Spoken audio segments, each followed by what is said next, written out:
Hello guys. तो आप सब कैसे हैं? आशा करती हूँ सब अच्छे होंगे।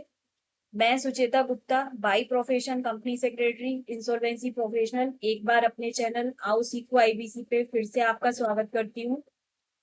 तो जैसा कि आप जानते हैं कि मैं ये 2025 जो अमेंडमेंट बिल इंट्रोड्यूस हुआ है लोकसभा में, अभी तक ये ऑफिशियल गैजेट में नहीं आया है टिल द डेट। तो मैं उसी को ब्रीफ कर रही थी, पर थोड़ा सा ब्रेक हो गया था बीच में। बट अभी मैं इसको कंटिन्यू कर रही हूँ बिकॉज मैंने ऑलरेडी पार्ट 8 तक कवर कर दिए थे। और पार्ट 8 में मैंने सेक्शन 58 के और यहाँ तक मैंने सेक्शंस कवर कर दी थी। और जैसा कि आप जानते ही हैं कि मेरे चैनल का मोटिव है कि मैं एक वर्बल ब्रीफ करूँ जो बहुत सिंपल हो, सबको समझ में आए, इनफैक्ट उन लोगों को भी समझ में आए जो प्रोफेशनल नहीं है। तो बेसिकली मेरा मोटिव यही है। तो स्टार्ट करते हैं विदाउट एनी डिले। सेक्शन 59 यहाँ से स्टार्ट करते हैं।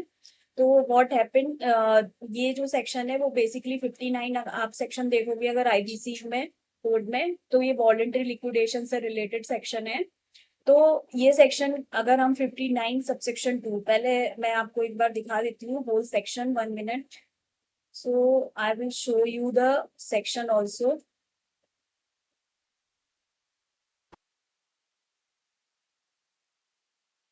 This is the voluntary liquidation chapter 5।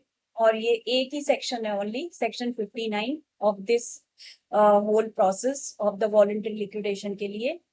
तो इसमें क्या है, ये जो सेक्शन सबसेक्शन 2 है इसका, इसमें चेंज किया है।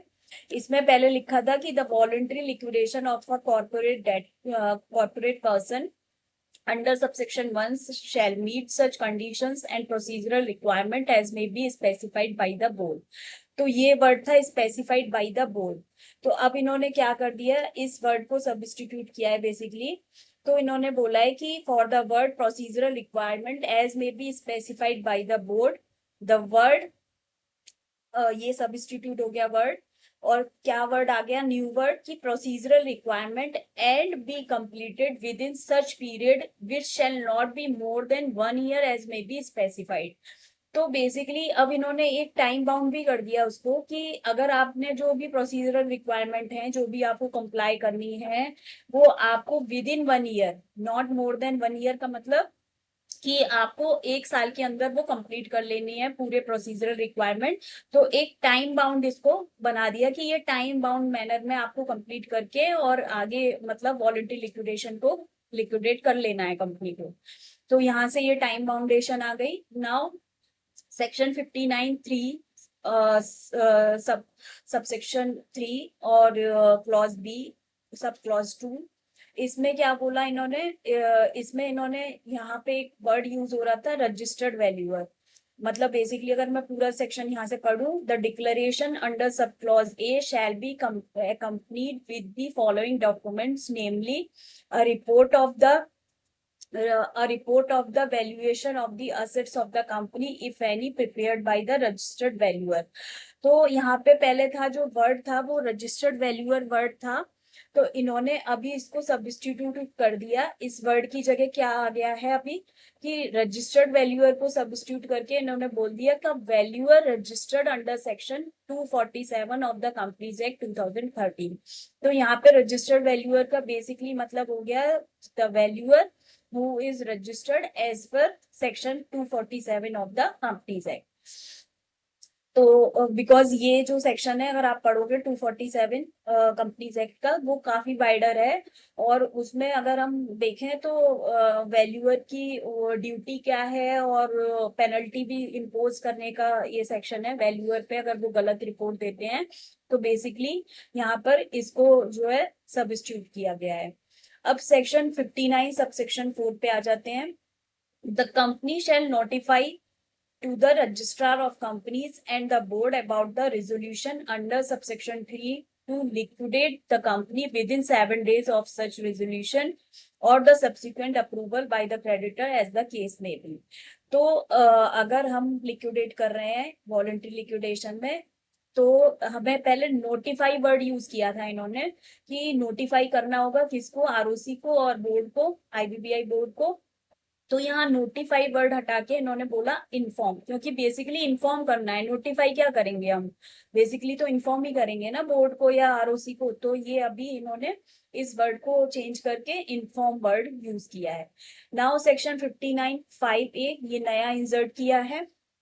इसमें ये क्या बोलता है कि after subsection 5 the following subsection shell be inserted, namely any time after the commencement of a voluntary liquidation proceeding under subsection 5 but before an application under subsection 7 is filed, the voluntary liquidation proceeding shall be terminated if the following condition are satisfied। तो इन्होंने बोला कि पहले जो है termination का कोई clause नहीं था, कि एक बार अगर वॉलंटरी लिक्विडेशन प्रोसेस स्टार्ट हो जाता था तो उसको कंप्लीट ही करना होता था। पर यहाँ पे एक इन्होंने एक अपॉर्चुनिटी कह सकते हैं कि दे दी है कि आप टर्मिनेट भी कर सकते हो इस प्रोसेस को। अगर आपने मान लीजिए स्टार्ट कर लिया है वॉलंटरी लिक्विडेशन, बट आप अभी उसको टर्मिनेट करना चाह रहे हो, तो वो भी आप कर सकते हो। कब कर सकते हो?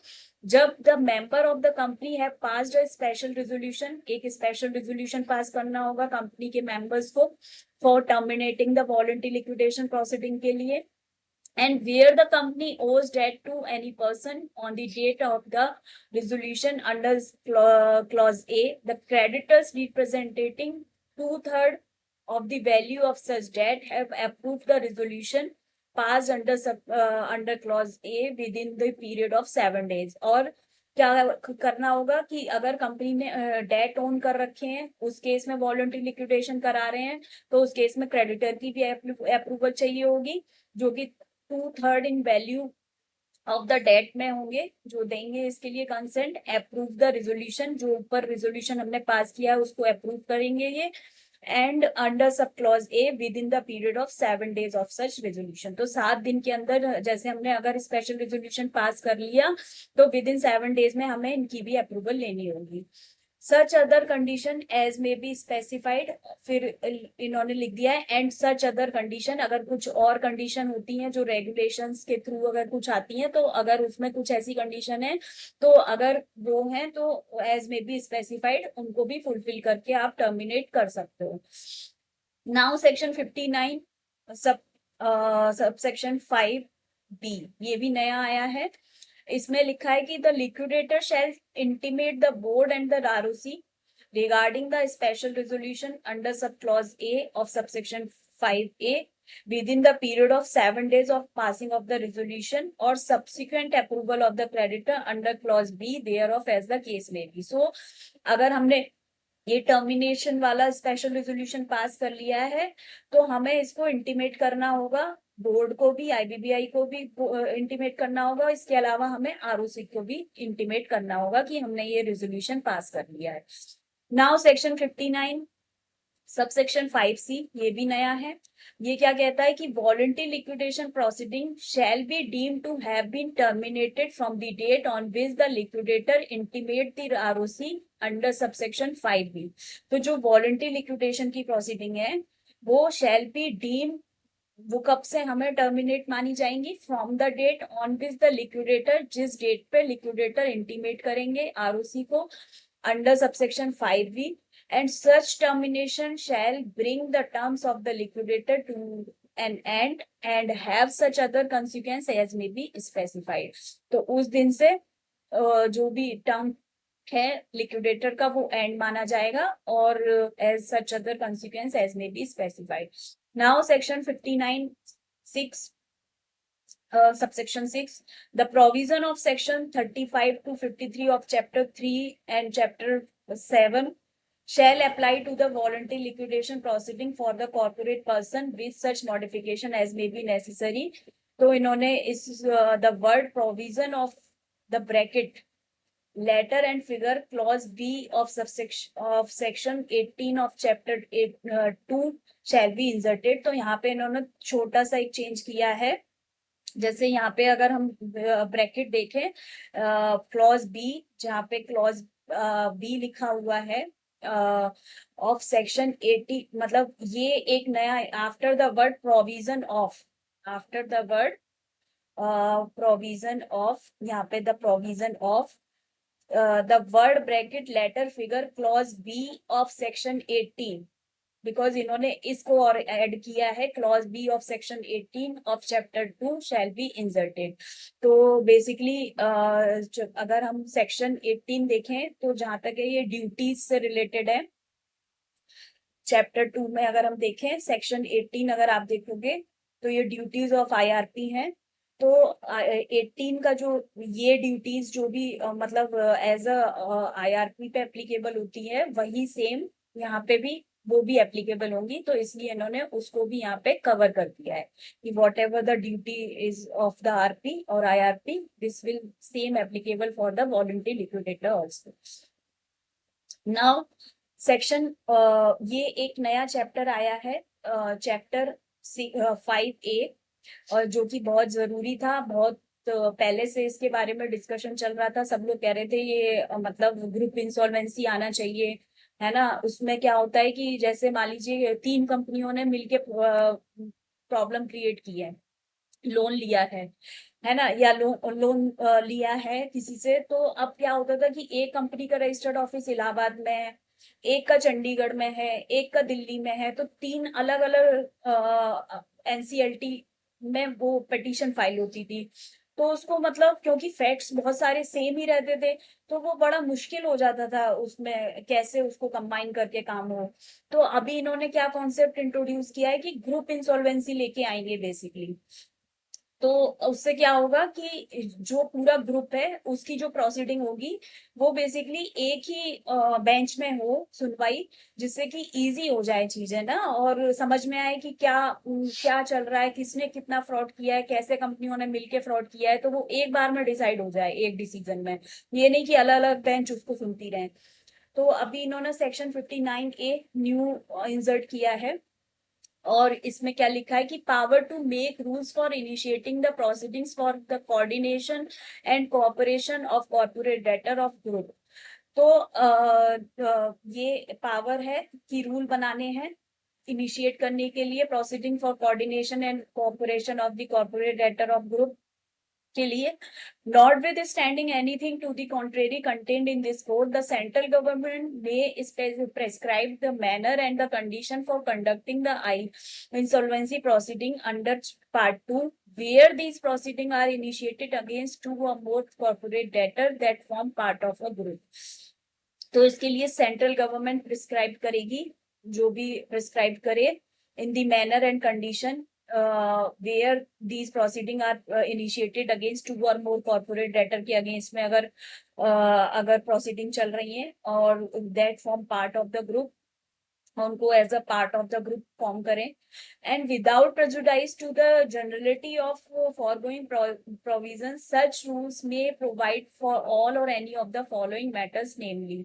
तो ये रूल बनाएगी सेंट्रल गवर्नमेंट इसके लिए, और ये सेंट्रल गवर्नमेंट जो रूल बनाएंगी उनमें क्या होगा कि ऑल और any of the following matters namely a common bench for the insolvency proceeding of the corporate debtor that form part of the group, and the manner of transfer of pending proceeding of such corporate debtors to such bench and for proceeding under the rule made under this section। तो जो भी मतलब corporate debtor हैं उनके against में अगर 2 बेंचों में अलग अलग चल रही है सुनवाई, तो वो एक कॉमन बेंच में ट्रांसफर होने का क्या रूल होगा, तो वो सारे रूल बनाएगी सेंट्रल गवर्नमेंट बाद में। Now, coordination between the insolvency proceeding of the corporate debtor and that form part of the group, including the coordination between their committee of creditors and IRP or RP or the liquidator। तो कैसे coordination करना होगा इनके लिए group insolvency के cases में, तो उन सब के लिए एक रूल बाद में जो है सेंट्रल गवर्नमेंट प्रिस्क्राइब करेगी।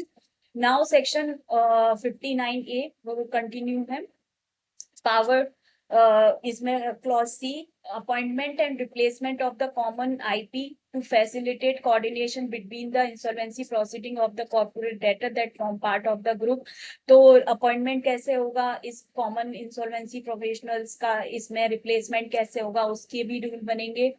Now formation of the committee कैसे इसमें बनेंगी, सीओसी कैसे होगी, constitute comprising of the committee of creditor और the corporate debtor that form part of the group.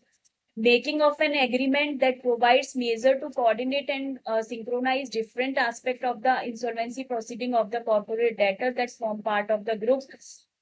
we shall be binding on the corporate debtor approving the same, including their committees of creditor, and the adjudicating authority may issue necessary order to implement the approved agreement and treatment of the cost incurred for taking the measure for the coordination of the insolvency proceeding of the corporate that form part of the group. तो basically कुछ agreements बनाएंगी that provides की measures होंगे उसमें to coordinate and synchronize different type aspect of the insolvency proceeding of the corporate debtor that form part of the group which shall be binding. और ये जो agreement होंगे वो binding होंगे corporate debtors approving the same including their committee of creditor, उनकी committee of creditor पे भी applicable होंगे एंड द एडजुडिकेटिंग अथॉरिटी में issue necessary order to implement the approved agreement.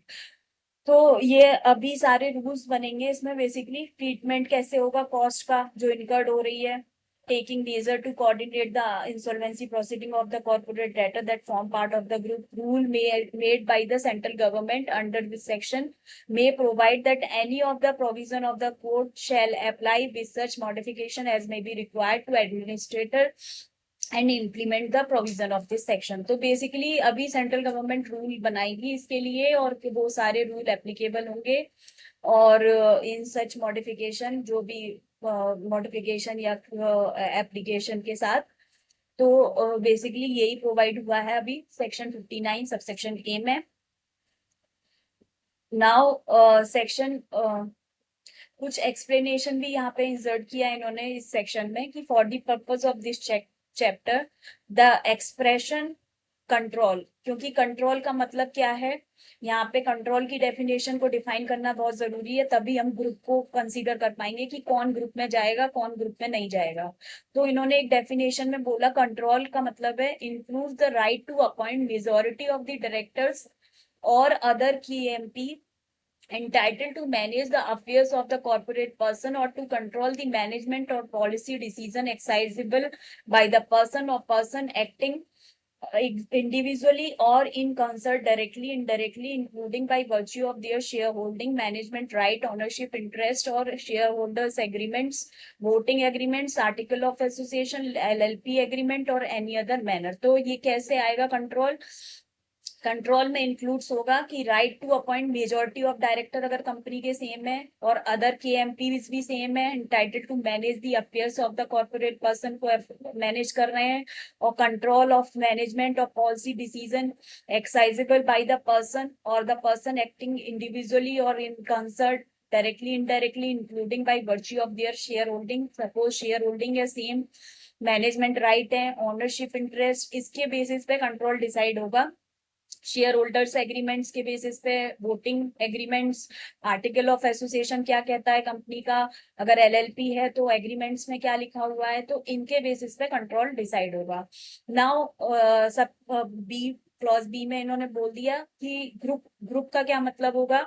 Group means two और more corporate debtor that are interconnected by control. तो control से basically अगर interconnected है ये ग्रुप और सिग्निफिकेंट ओनरशिप्स है एंड इंक्लूड होल्डिंग कंपनी है या सब्सिडरी कंपनी है और any associate company of a corporate debtor as define as per the companies act में जो डिफाइन है उसके अकॉर्डिंग ग्रुप कंसीडर किया जाएगा. इंसॉल्वेंसी प्रोसीडिंग का मतलब क्या है? Means the CIRP process and liquidation process whatever is provided as per part 2 of this code.